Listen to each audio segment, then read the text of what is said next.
All right, we are live for Social Studies Midterm Review, U.S. History Midterm Review. You guys let me know what you want to go over. I have a chat area over here where I can see what questions you guys are asking. I can see the stream and any questions or concerns you guys have there. You guys let me know what you want to go over, and I will take care of it.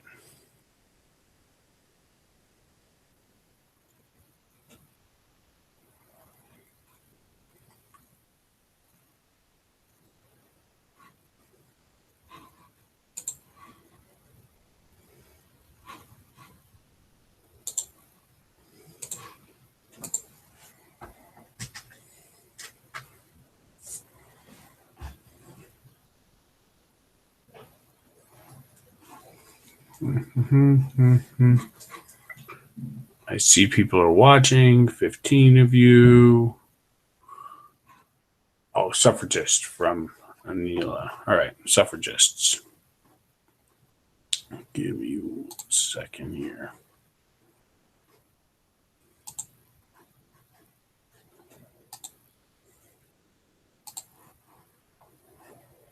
All right, so suffragist is going to be in our progressive era. A suffragist is just a woman, or people, not just a woman, just people in during the progressive era who wanted women to have the right to vote. And eventually, suffragists and suffragettes were all right. Suffragists or suffragettes were people who wanted women to have the right to vote. They included people like Elizabeth Cady Stanton and Susan B. Anthony, and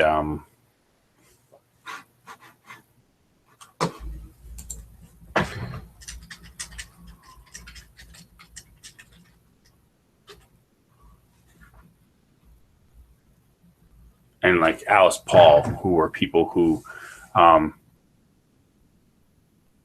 campaigned or pushed for women's suffrage during the progressive era. Other questions? What other questions do you guys have for me that I can answer for you?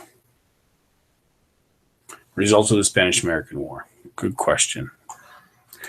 All right.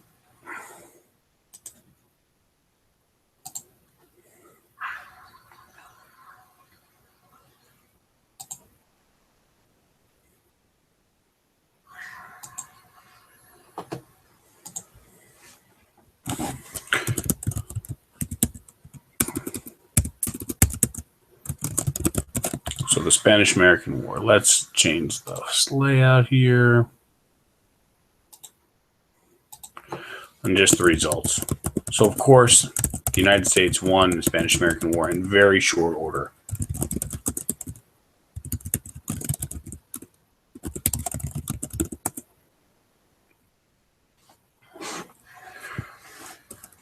The resulting, the fighting went on from about April to August of 1898.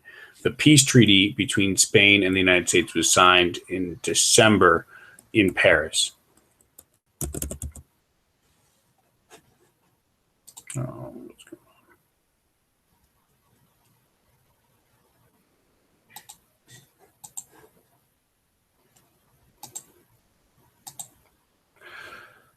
on? Huh. We're not supposed to be seeing me.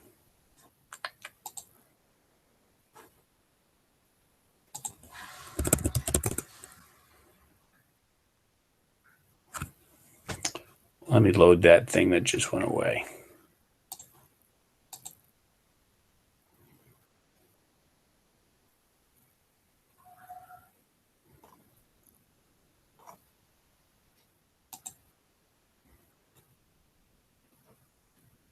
Sorry, Alex, give me 10 seconds here and everything will be back up and running.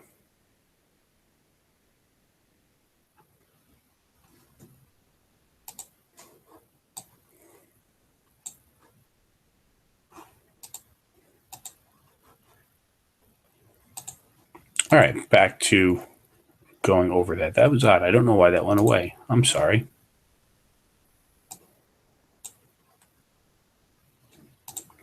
So we're talking about the Spanish-American War.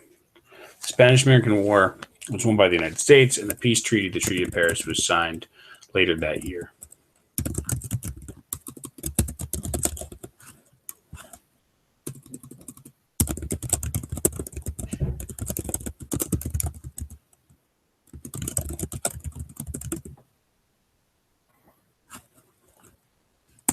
The major results, because the United States won the war and Spain lost, is Spain had to give up a lot of its territory. So the United States acquired Puerto Rico and Guam from Spain for winning. Spain had to sell the Philippines for $20 million.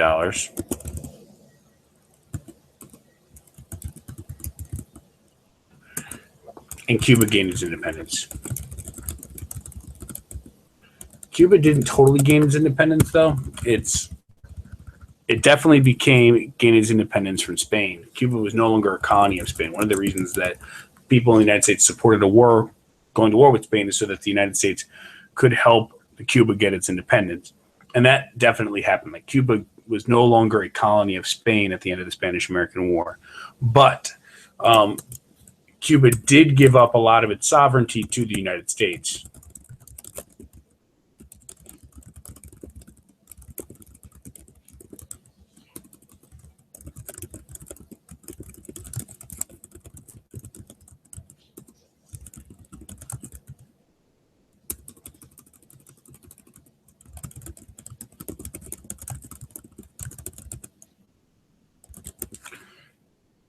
Those are the major results of the Spanish-American War. And then an indirect, it's a direct result of the Spanish-American War, but in Paris, a few days after the Treaty of Paris was signed, the United States annexed Hawaii so that the U.S. Navy had a coal refueling station on its way to the Philippines. And then eventually, a few years later, the United States even got even more involved in the region and started to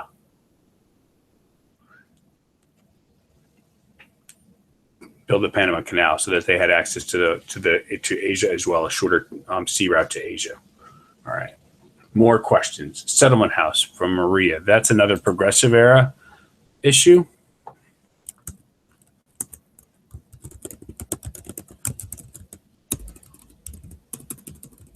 Maybe we'll make a new slide for settlement houses.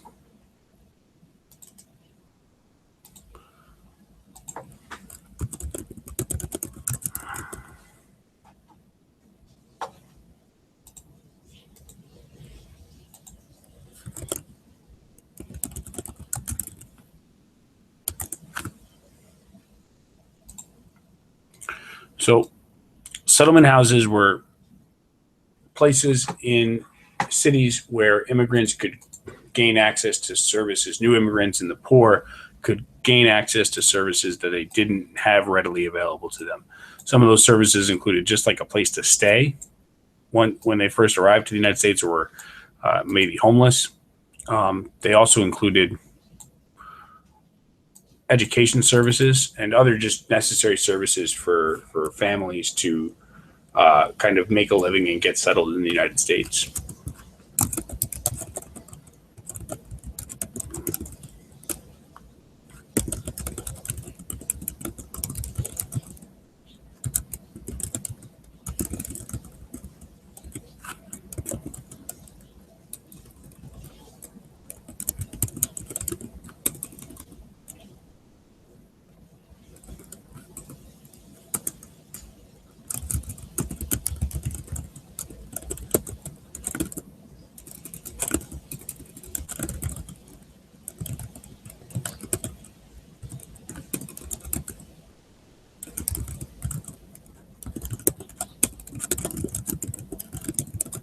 They also provided social events, like there's one primary source that I've read. It's a young Jewish girl living in Chicago, and Hull House is one prime example of a settlement house that was established in the United States during the Progressive era.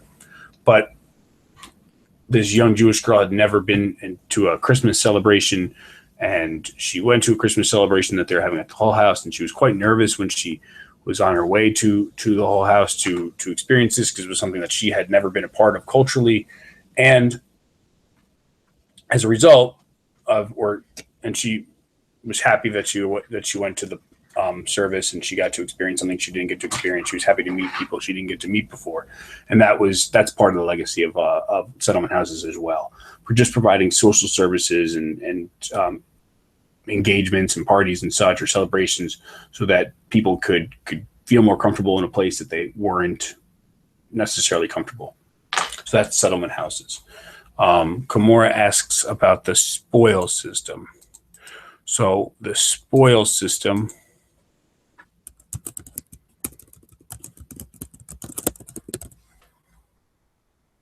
it's basically, and it's probably most famous to what you guys learned about last year, Andrew Jackson, that it's this policy where government jobs were given to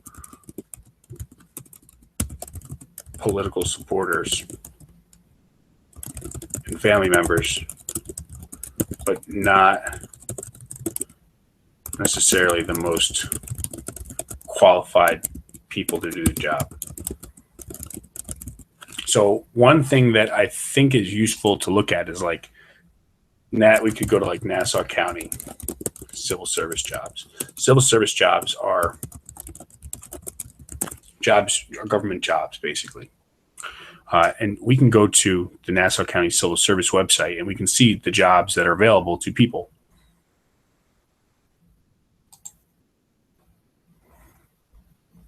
Let's see if we scroll down here. These are all different jobs that are available to anyone who qualifies in Nassau County. Accounting systems, this thing, I don't know what that is, florists, district attorneys, librarians, medical technologists, occupational therapists. These are all people hired by Nassau County to do the listed job inside Nassau County. Under the spoil system, Kimura, instead of giving a physical therapist assistant job to a physical therapist, the physical therapist assistant might be someone might be hired as physical therapist assistant who is the family member of an elected official in Nassau County. Now, this is not allowed anymore. The spoil system it's not allowed anymore because it doesn't make a lot of sense to give out government jobs to people who aren't qualified.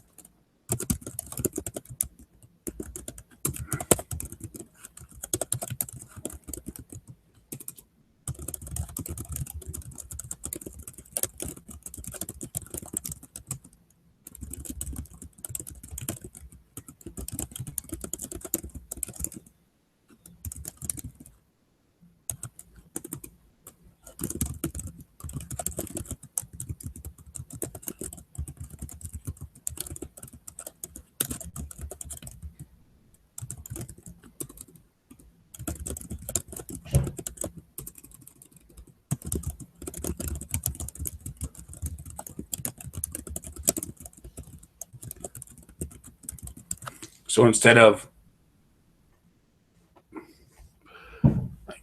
trying to think of specific examples, but Boss Tweed is probably most famous for using the spoil system to give out government jobs, to give out jobs. Boss Tweed was the leader of the Democratic Party in New York City. He was never actually elected to anything himself, but he gave out very important jobs in New York City to people he knew would do what he wanted. Those people weren't always the people that were most qualified to do the jobs. Like he would give the police commissioner job to people he knew would listen to him as police commissioner, for example. And the reason he did so was to reward people that had supported him, but also to make sure that anything that he wanted to have done inside New York City would be done. That's the spoil system, giving government jobs to political supporters and family members, but not to people who are qualified. The spoil system is supposed to be illegal today. Instead of giving government jobs to friends of elected officials, government jobs go to people who are most qualified, and the people who are most qualified is determined by civil service tests and exams.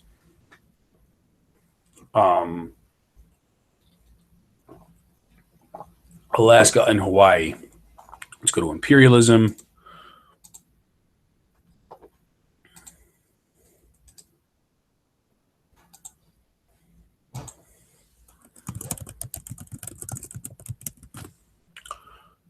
So Alaska was purchased from Russia.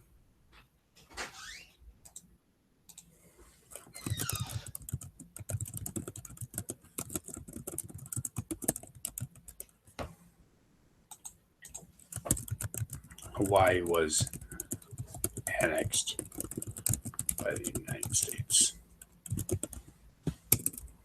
Hawaii was like previously an independent country, or its own. I guess it's only an independent state. It wasn't really a country per se, I suppose. The United States just kind of took it after the Spanish-American War. The United States purchased Alaska.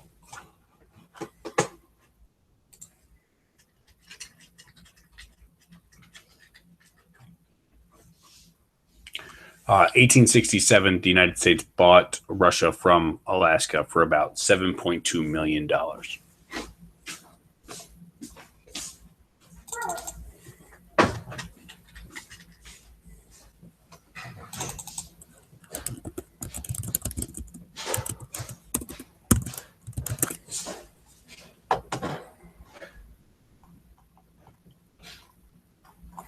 People made fun of it at the time. They said that, like, the Secretary of State who made the arrangements, they said that he was dumb for buying Alaska because it was an ice box. Like, oh, what's up there? Nothing. Well, it turns out Alaska has a lot of valuable natural resources. I cannot find the cartoon that I want, but there are some good cartoons about the United States buying Alaska that make fun of William Seward. Whatever. That's okay. Let me see more questions and concerns. Settlement House, Alaska. The Roosevelt Corollary and the Monroe Doctrine. So we went over this in class a little bit.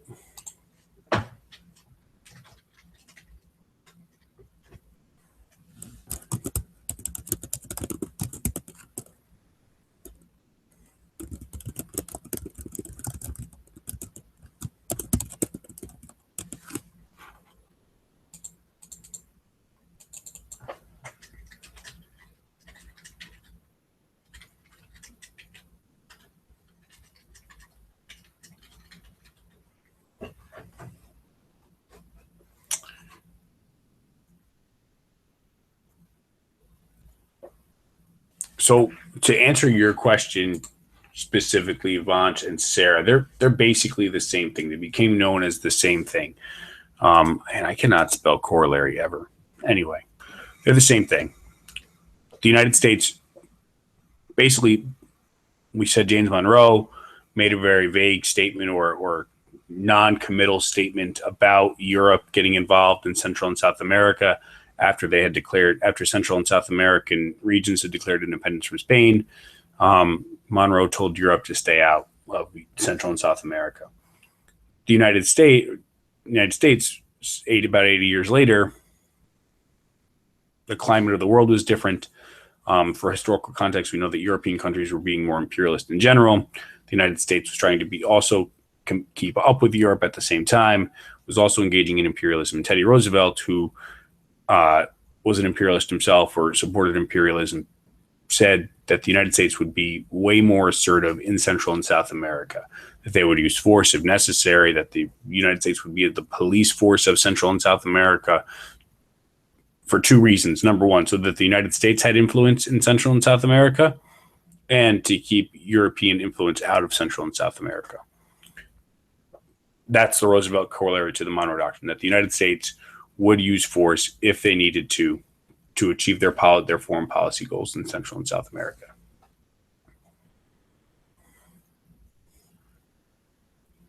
All right. Aria 10, Lincoln's 10% plan and Johnson's plan.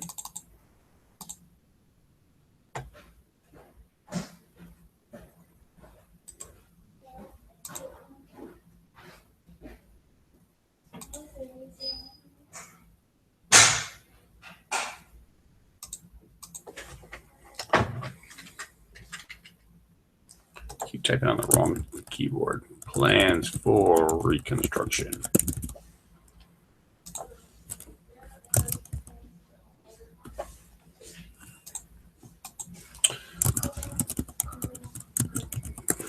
Lincoln's plan was known as the 10% plan because he required only 10% of each southern state to pledge loyalty to the United States, and for each state to approve the. Good night, wife. Love you too. Andrew Johnson. We know that Andrew Johnson said he was going to be tough on the South, but Andrew Johnson actually pardoned most of the Confederate leaders and approved southern state constitutions so that they could all be readmitted into the United States very, very quickly without requiring them to really meet any sort of federal regulations or protocol. Both Johnson and Lincoln, and I'll type this in a second, both Johnson and Lincoln's plans are similar because even though Lincoln's plan didn't go into play, but Johnson and Lincoln both wanted to restore the United States, the North and the South, as soon as possible.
So both plans wanted to restore the United States as soon as possible.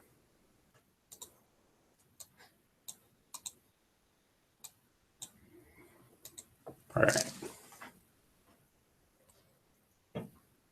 Oh, a lot of stuff coming up now. Got to go back. So that's Lincoln and Johnson. Civil Service Act for Melissa.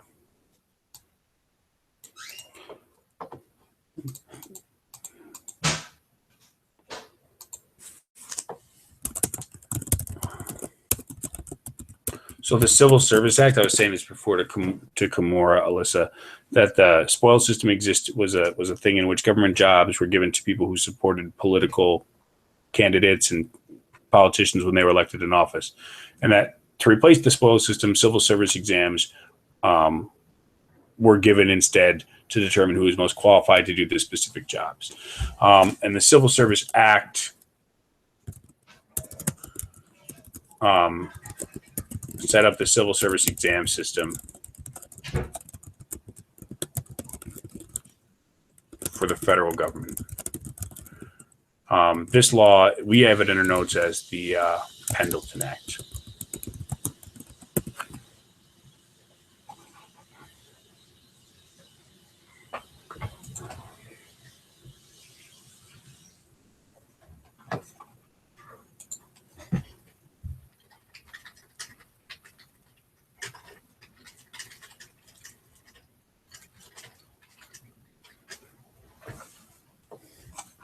We know that James A. Garfield, President of the United States, was assassinated in 1881 because he had promised to give a job to a friend of his and then decided not to. And then that person shot James A. Garfield. It also happened in Chicago in 1893 during the Chicago World Fair, or right after the Chicago World's Fair. Harrison was the mayor's name, and he allegedly promised,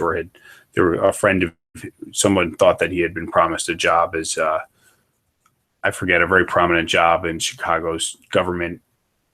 He didn't give him the job, and the person went to his house, to his office one night and shot him and killed him. As a result of these sorts of things, and also just how corrupt the system is in general, civil service exams are now given to decide who is most qualified, or to determine who is most qualified in the hiring of people for government jobs. Sarah, yes, probably the main reason for the Spanish-American War starting was the destruction of the USS Maine in conjunction with yellow journalism. So yellow journalism is a huge issue here. We know that yellow journalism is the sensationalization. It's the exaggeration. Exaggeration is a better word. It's a word I can say.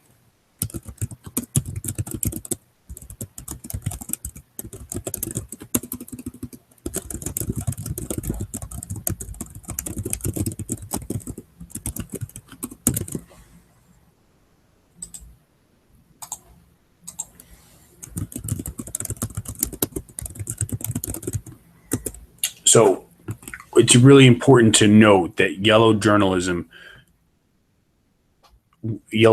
practices were used by newspapers, especially in New York, to dramatize events in Cuba so that people in the United States would support a war with Spain. Newspapers wanted a war with Spain because when there's a war, people buy the newspapers every day. So not only were you going to sell more newspapers by dramatizing events, but if the public supported a war and the United States went to war, everyone would buy newspapers in order to learn more about the war.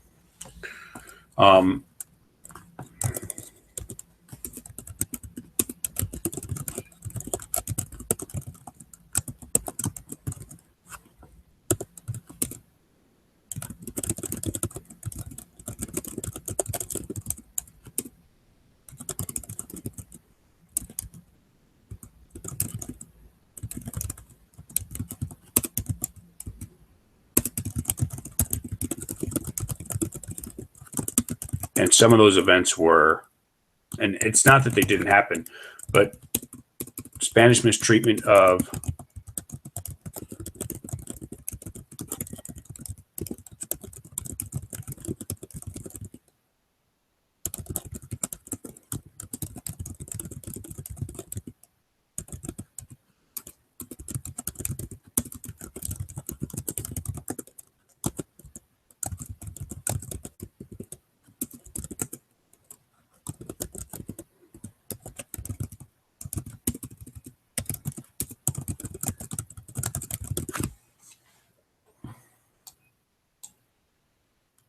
make sure we can see all these things here.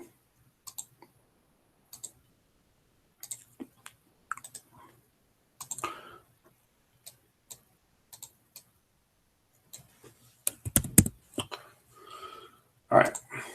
So yes, Sarah, basically to answer your question, probably the most important event that caused the U.S. war with Spain was the destruction of the USS Maine. There was a lot of different things that led people in the United States to support a war with Spain. All of those things, like Spanish mistreatment of Cuban citizens, the Delon letter, the Cuban War for Independence against Spain, that had been going on for several years in advance of the Spanish-American War. All of those things were exaggerated by newspapers, especially those in New York City, to encourage people to support a war with Spain.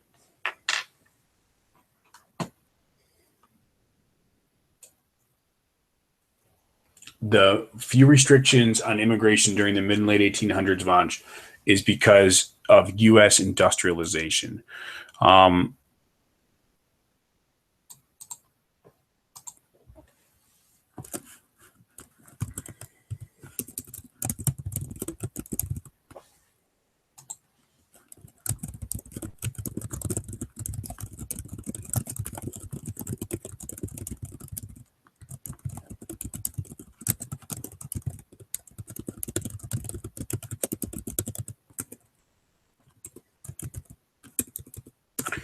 It's really important to note and remember that the major pull factors for immigrants coming into there were pull factors for immigrants coming into the United States, most notably that the United States offered freedom and opportunity, and economic opportunity. There were jobs in the United States as a growing economy that did not exist in other parts of the world. And the United States, because it was industrializing,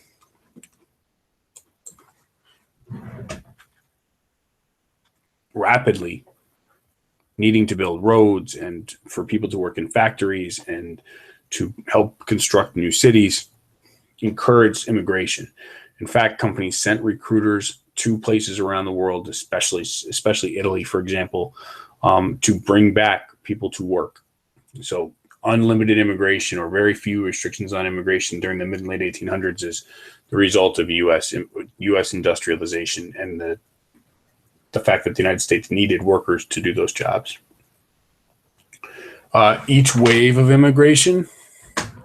So you got that's the wrong place to type. Old wave was mostly Northern and Western Europe.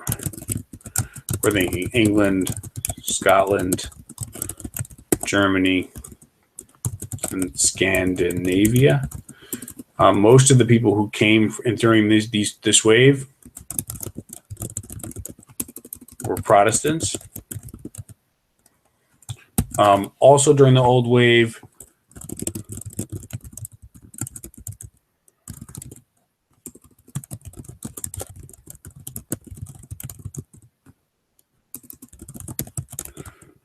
of immigration, like from the 1800s until about 1850, you have some Irish and Chinese coming, but generally speaking, in much smaller numbers compared to those from Northern and Western Europe. And Ireland is in Northern and Western Europe. However, the Irish coming over were Catholic, and they were a group that was discriminated against, as were the Chinese, because they were from a different part of the world altogether. And this is just a general statement about the waves, like the old wave, the new wave, the one we're experiencing now. We're going to say that in general, old wave immigrants are from Northern and Western Europe, but there were immigrants from all over the world that would have come during these waves. I mean, the United States has always been a very multicultural place. It's just that in general, there were much smaller numbers of people from not Northern and Western Europe than there were from Northern and Western Europe. The new wave immigrants were from generally Southern and Eastern Europe. Like we have more Irish actually during this time, but from Southern and Eastern Europe, we're talking more Italian, Greek, and then present day Russia, Poland, Ukraine,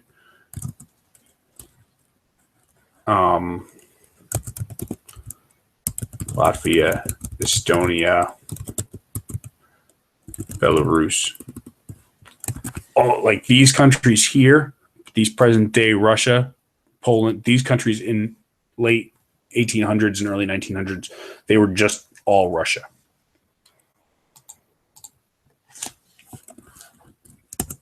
And then the modern wave.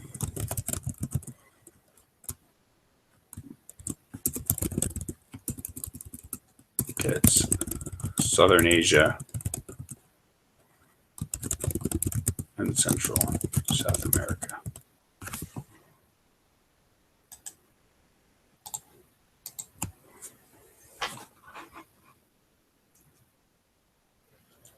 All right. Aria, what were successes and failures of the Gilded Age? So when we're talking about successes and failures of the Gilded Age, we're mostly talking about growing industrialism, the Industrial Revolution, the United States and how it industrialized from the 1865 into up until about the 1920s. Let's make a new slide.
right. So number one, all of the new technologies that came to exist as a result of the Industrial Revolution and the use of the steam engine to produce all different types of products made the production of goods much more efficient.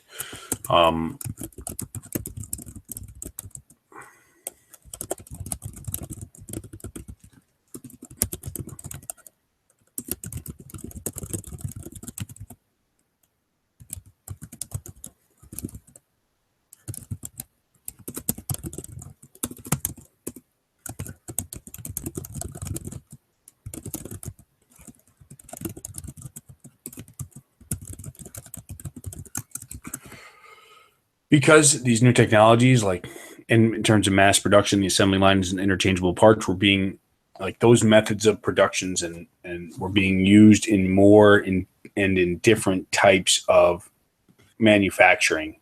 Goods became more available to more people. Automobiles are the best example. They at one point were over $1,000, and very few of them were created on a yearly basis. And as a result of using the assembly line to produce automobiles, most notably in Henry Ford's Ford factories, automobiles became more widely available to people throughout the United States. They become much cheaper because they were able to be produced at much lower costs. So those are undoubtedly positive effects of industrialization. You could also make a whole list of other things about how the United States became a more diverse society as more groups of people came to live in the United States and settled in the United States. Transportation improved, so like the Transcontinental Railroad became a possibility, and became a thing to connect the United States from the east to the west. It increased trade between these new transportation methods, steamboats as well, increased transportation and trade between Europe and Asia and the United States, and Europe and the United States and Asia. So those were positives as well. Great big cities were built because of all these new production methods as well. The Bessemer process was used to produce high quality steel at, again, low costs and much faster than previous methods. So these are in general, the positive effects of industrialization. The negative effects include, like in general, worse working conditions. People didn't work for themselves, but worked for big companies in factories where the conditions were unsafe,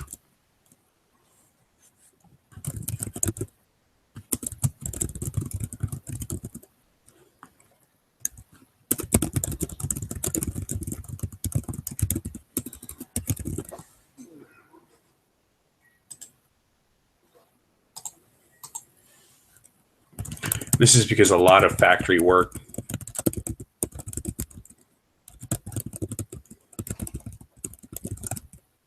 I'm going to abbreviate industrial revolution with IR. A lot of factory work created during the Industrial Revolution was unskilled. It meant that you didn't have to spend a lot of time to learn how to do the work. Operating a machine in many different factories was not difficult. And you could learn in just a day or two, or maybe even a few hours, just doing one job over and over again.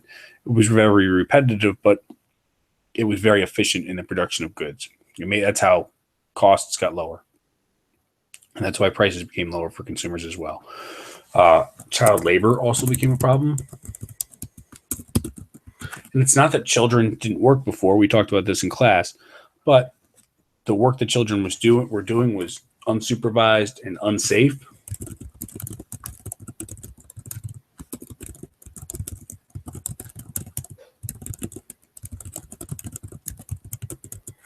Oftentimes, kids didn't wear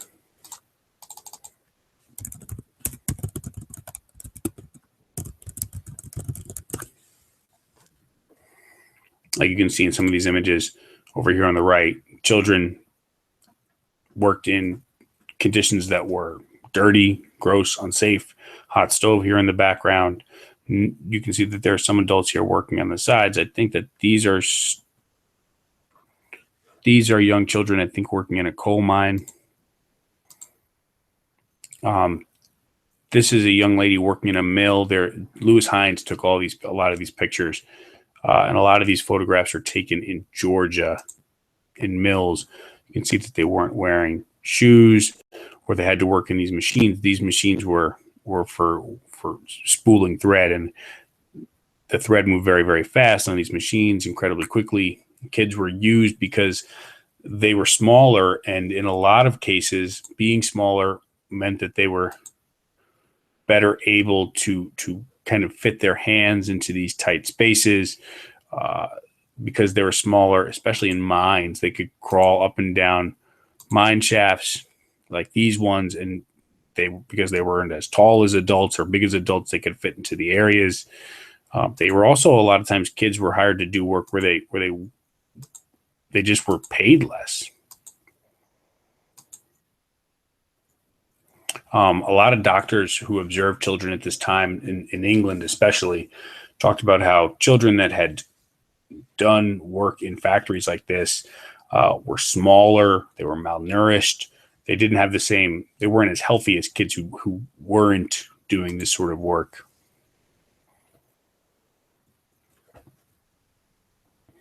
So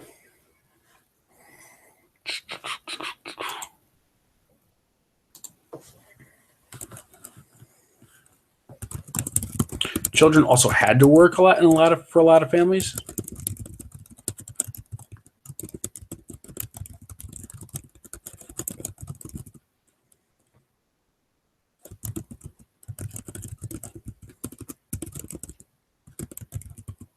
Also remember, no schools.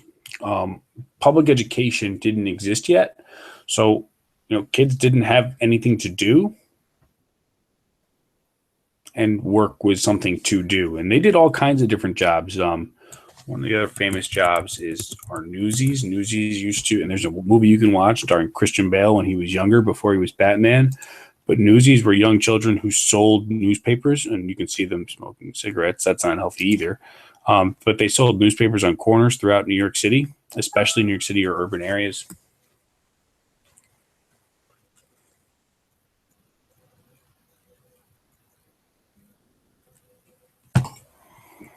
That were paid very little and oftentimes pushed around by the newspaper companies, but they did the work because, again, it was an opportunity for them to make money. Many of the kids were actually orphans too. I learned recently that many of the kids who worked as newsies just didn't have families at all. And they kind of lived and worked together all throughout New York City. Sometimes they were able to spend a night in like homeless shelters or such, but a lot of kids they worked because their families weren't there to take care of them anymore.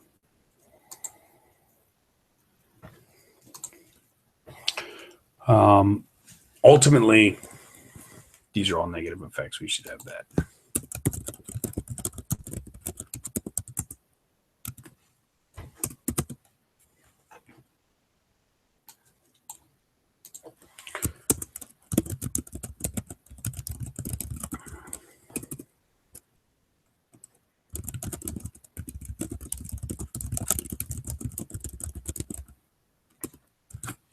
And then because so many people moved so quickly into cities, you had rapid urbanization. Rapid urbanization means lots of people moving to cities very quickly. A lot of the people needed families, and new immigrants and new workers moving to cities needed places to live. And a lot of places that just weren't very nice. They were paid low wages. They didn't get to live in nice rooms, nice buildings. This is an example of a tenement building. Tenement room here. You can see the conditions, like the clothesline in the background.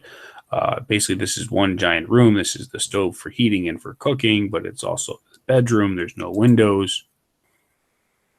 A lot of times when these are tenements in Europe. This is a tenement in the United States. Lots of people living in this one small room, but a lot of times there weren't toilets in the rooms. There was running water and toilets outside in the hallways.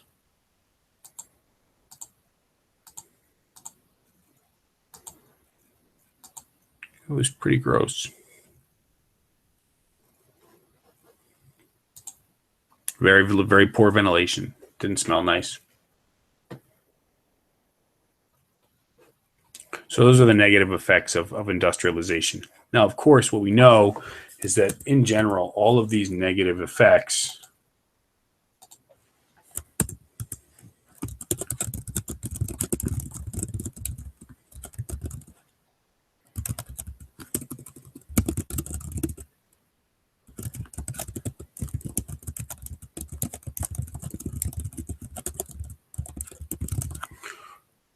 labor unions were created so that workers could collectively together as a group demand higher wages or better and safer conditions. There's a whole other host of problems we didn't even talk about that have to do with the progressive era, like political corruption ramped up as big businesses and their leaders started to become more involved in politics. There were at least 10 instances after the Civil War during which people running for states, running for national or running to be in the U.S. Senate approached state legislatures and offered to buy their votes. There were examples, especially in California with the railroads, where the railroad companies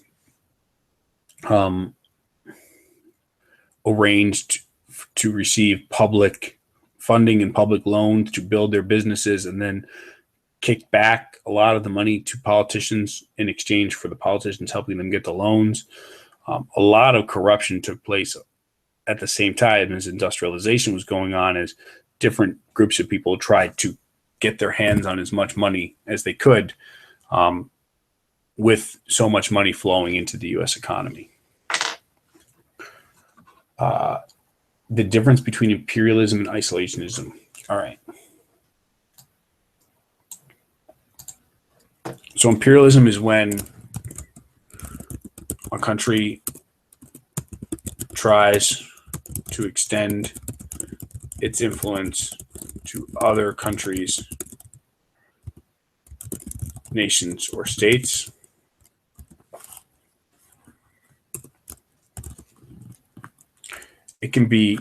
It's sometimes known, sometimes called expansionism.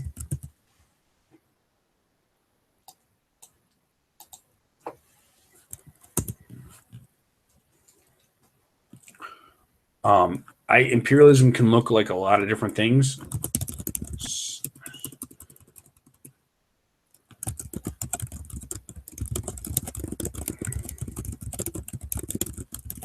It can be one country taking over another country and establishing colonies.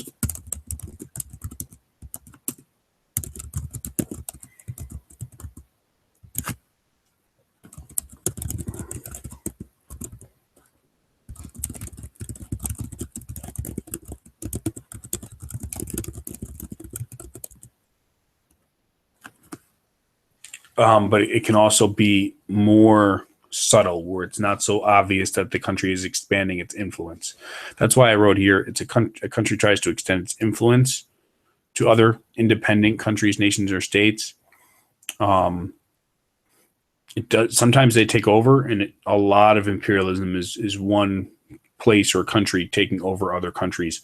Like Great Britain is famous for this, taking over parts of Southern Africa and all of Australia and India, France as well, Germany, Spain taking over all of Central and South America. Those are all examples of imperialism. Imperialism that happened a little bit later, and a lot of U.S. imperialism wasn't so obvious, like Guam and Puerto Rico and Hawaii are all examples of the United States taking over other territories that they didn't have before. Same thing with Alaska. But the United States was imperialist in Cuba as well, because they forced Cuba to include provisions in its constitution that the United States could intervene and send troops in to restore stability or take care of issues they didn't like going on in Cuba. Now, it's a country extending its influence into an independent country's business.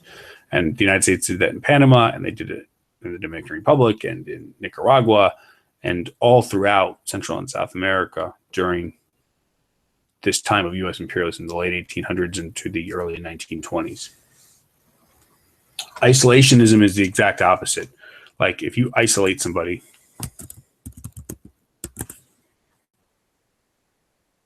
you're totally by yourself.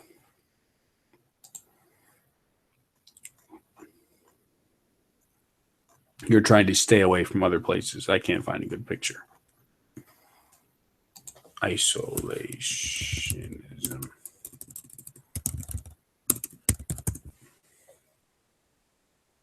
No foreign entanglements. It's the exact opposite of imperialism. Like the word isolationism has the word isolate in it, and isolate means that you stay to yourself.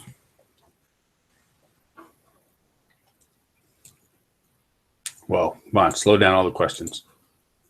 Oh, there's a whole bunch more down here. A lot of these things are in your notes, ladies and gentlemen. Labor unions were created. We went over that already in order to protect workers and to help improve working conditions and wages for unskilled workers and skilled workers in the United States.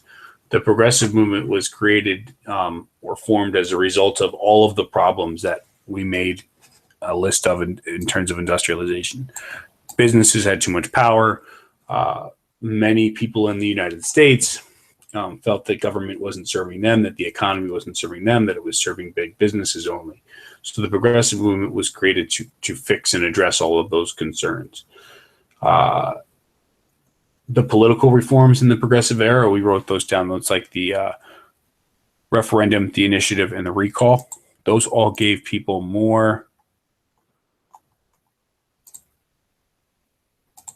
That gave people way more power in their state governments, whether it was to remove a person from office, which is the recall, or to introduce laws and vote on them, which were the initiatives and the referendums.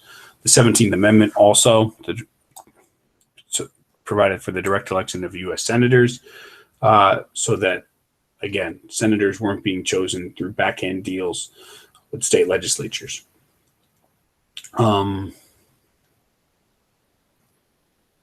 Women gained the right to vote during the progressive era.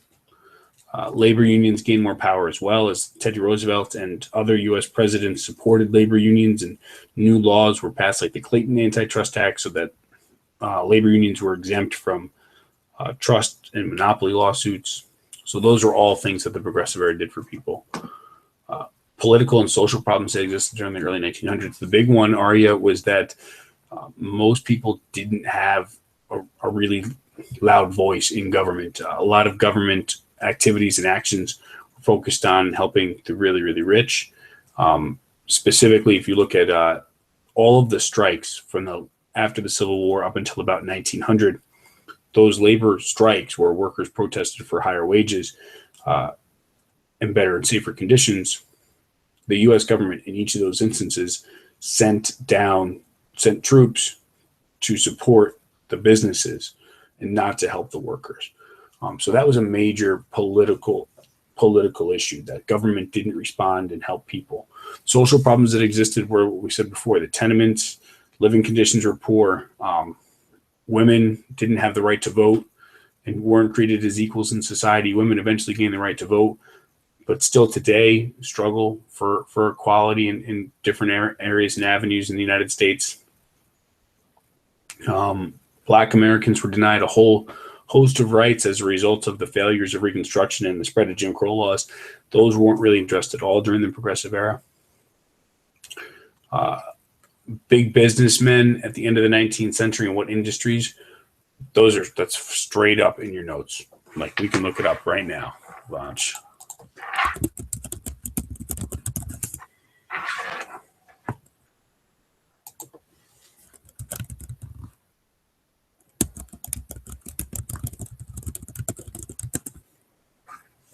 Let's pull this up. Oh, look at your notes.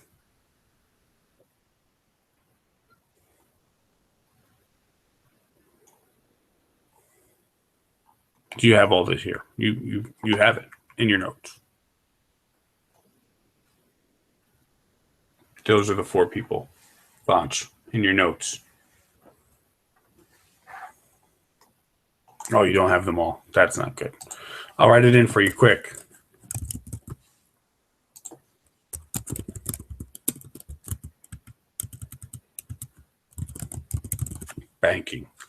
those are the big ones. And JP Morgan was involved in a lot of things. Banking and investment. The Sherman Antitrust Act, Cumorah.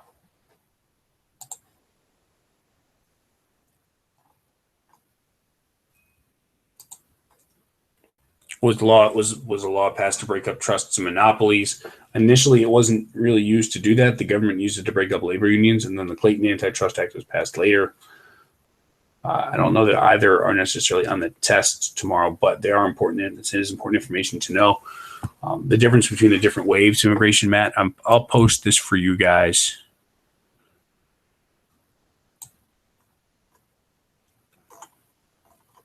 Right when we finish here. Where are we? Progressive era, industrialization.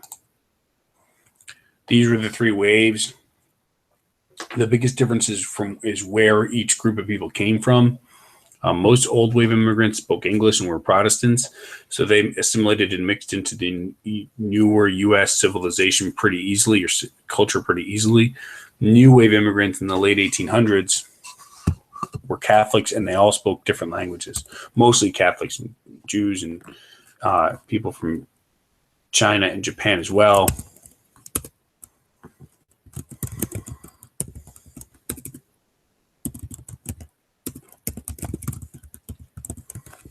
But there's a lot of nativism against this new wave because the people were very different and lived different lives and ate different foods and settled in their own ethnic and cultural enclaves and neighborhoods all throughout cities throughout the United States. And the people already living in the United States didn't like that very, very much. So the main differences are the cultural differences from each group that came into the United States. The United States became so diverse, Arya, in each of the three waves.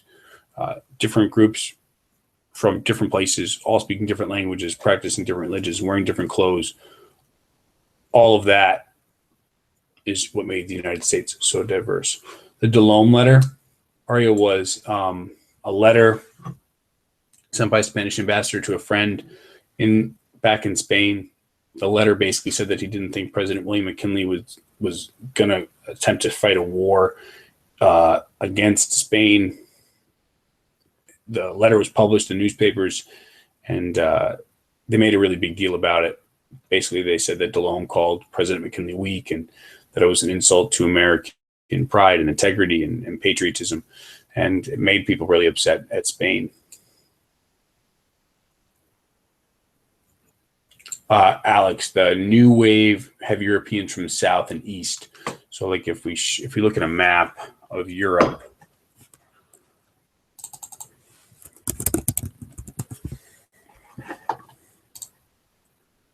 here, old immigrants came from like this region here. Like I can't make a square around it. Oh, let's go over here.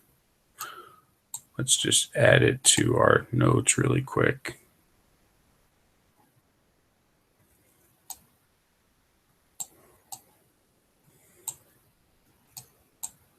You know what? Let's.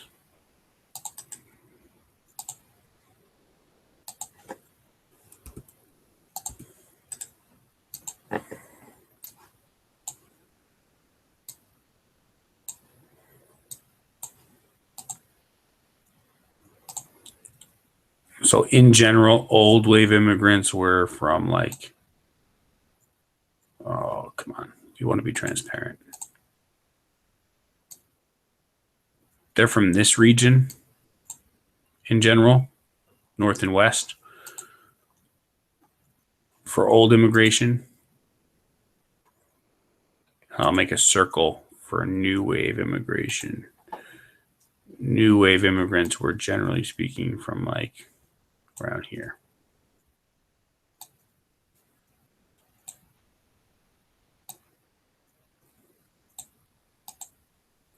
Yeah, that feels pretty good.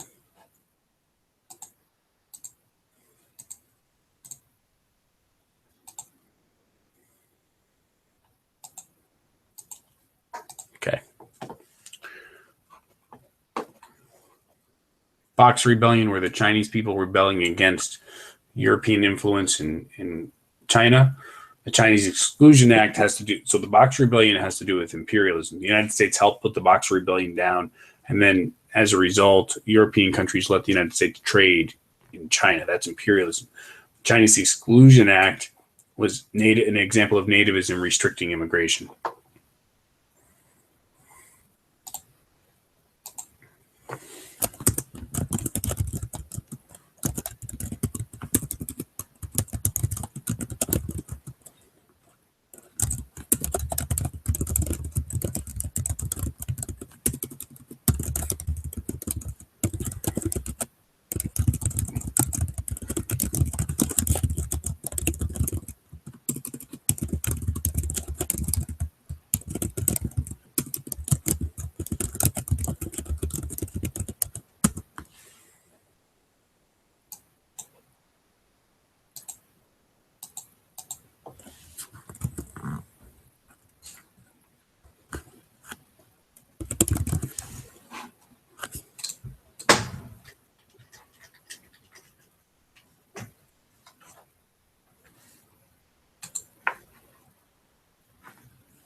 And it specifically dealt with Chinese laborers.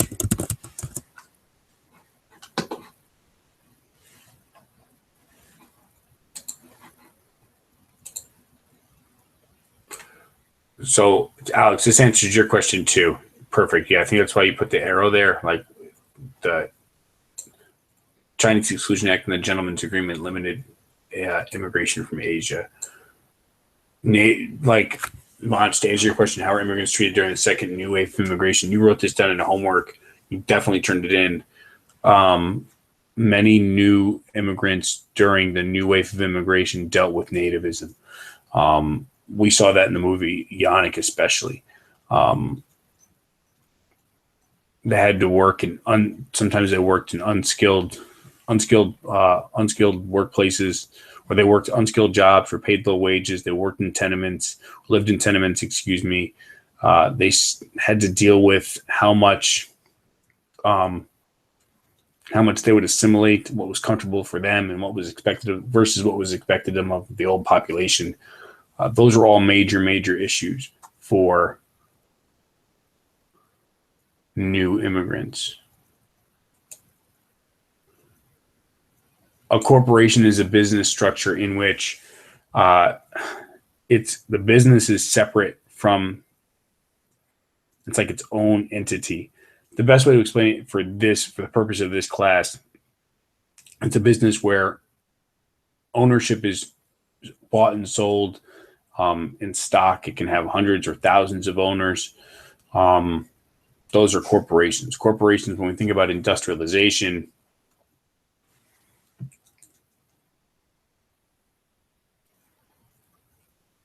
the biggest corporations, the biggest businesses were able to they're the ones that were able to raise lots of investment capital, money to invest in their businesses, and that in general, as a result, ended up dominating markets and industries throughout industrialization, oftentimes driving small businesses out of business. Factors that led to U.S. to industrialize, there's a whole bunch of them. The fact that the U.S. railroads grew throughout the United States to encourage transportation and trade. The United States had lots of natural resources. They had lots of people coming into the United States to work. They had lots of new inventions were developed and made to encourage industrialization and improve production. Those are all things that encouraged U.S. industrialization. So did laissez-faire government policies. All led the U.S. to industrialize.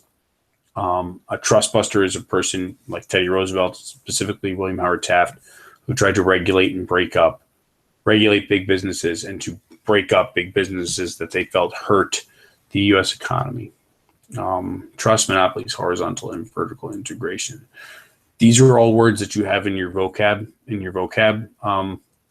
note pages. Trusts exist when a couple different corporations kind of merge together, so they're not competing with each other anymore. They're working together. Oftentimes, trusts form monopolies. Monopolies are businesses that basically are the only companies that can sell a good or product. They can charge really high prices and they don't have to make new goods. Horizontal integration is when one company or multiple companies come together, like forming a trust is an example of horizontal integration. And vertical integration happens when a company purchases or controls multiple factors of production. It generally speaking makes things cheaper. Let me add those notes. Let me find that real quick. Those images. So you can see them. These are not really helpful. Let's see if we can find them in Drive.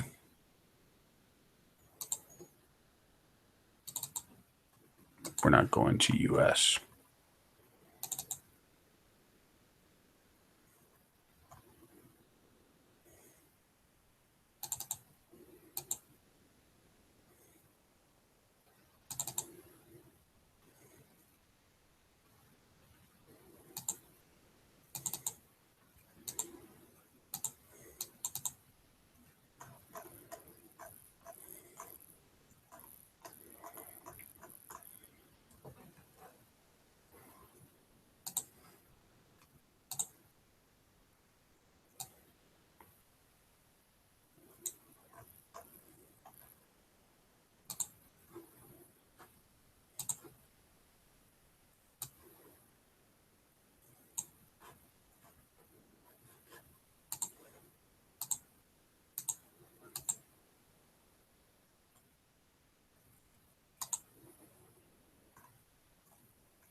All right.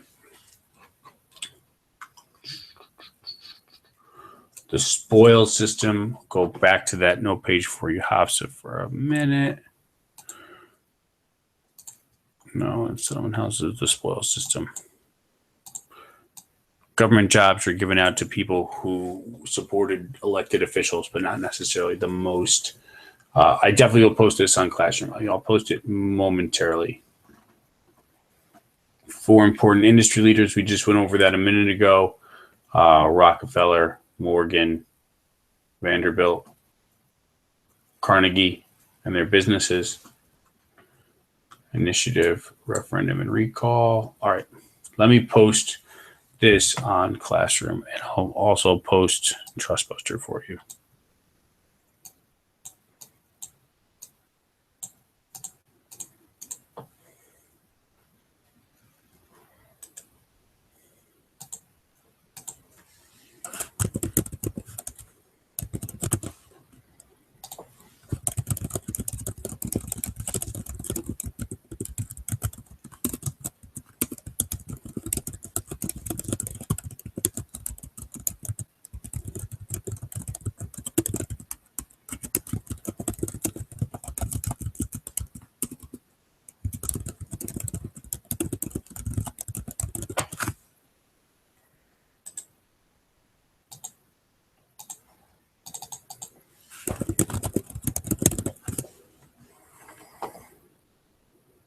Teddy Roosevelt is known as a trustbuster.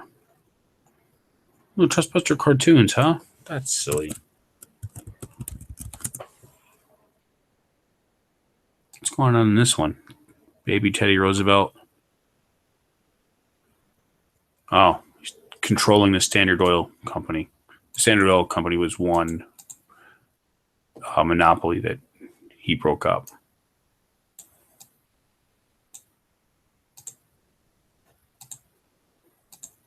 All right, let me add this to Classroom right now for you guys.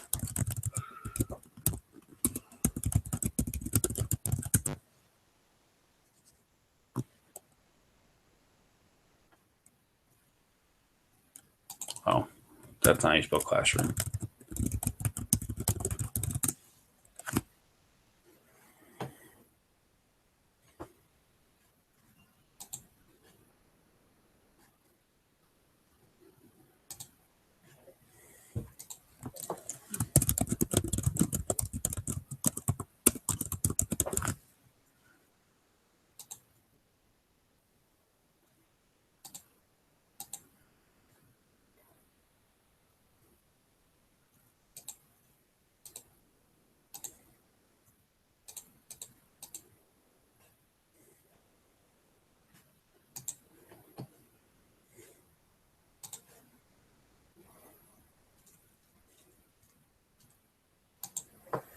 All right.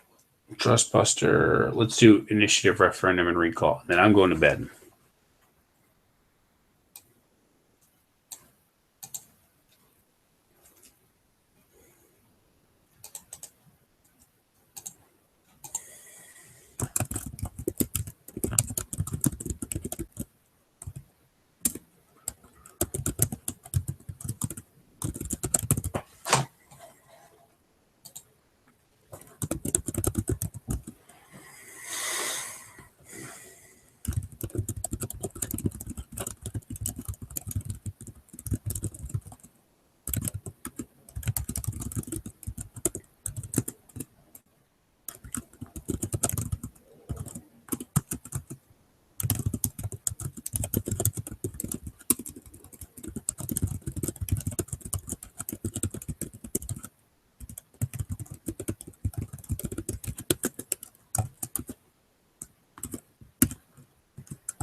So, like an example of a referendum, and I'll post a link online here.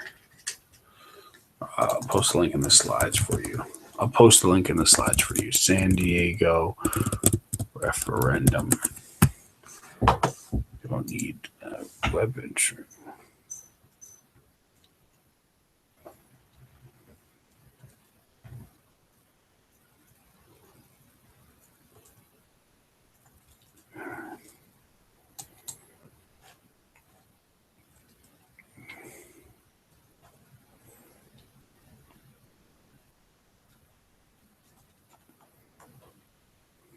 So this is an example of a referendum that took place in San Diego. There were also others as well, but this is a vote whether or not to increase the minimum wage for the city of San Diego.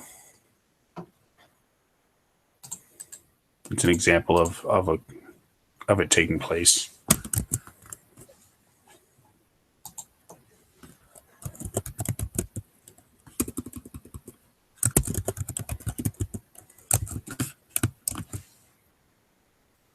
And another example is this one here.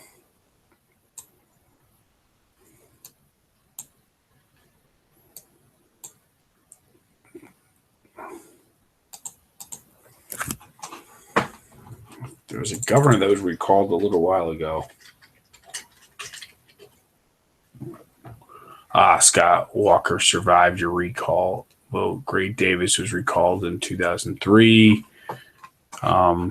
All right, so let's do one.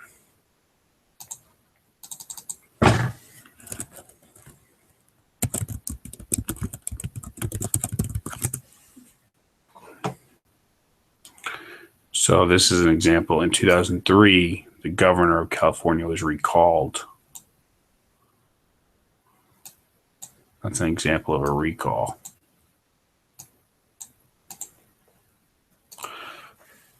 But in general, all of these reforms are supposed to give people more power in the lawmaking process.